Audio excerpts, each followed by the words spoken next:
Hello everyone, today I'm swapping the license plate bulb on this Mazda CX-5. It's a quick job that only requires a flathead screwdriver.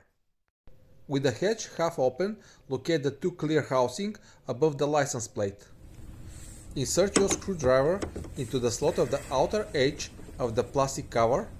Push outward gently to flex the clip and pop the cover off.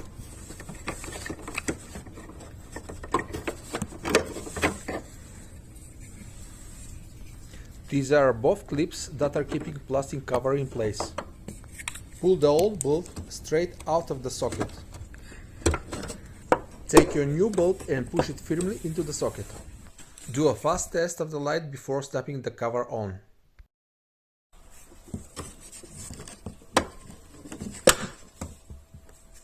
Once everything is in place, make sure that both lights are working properly. Thank you for watching.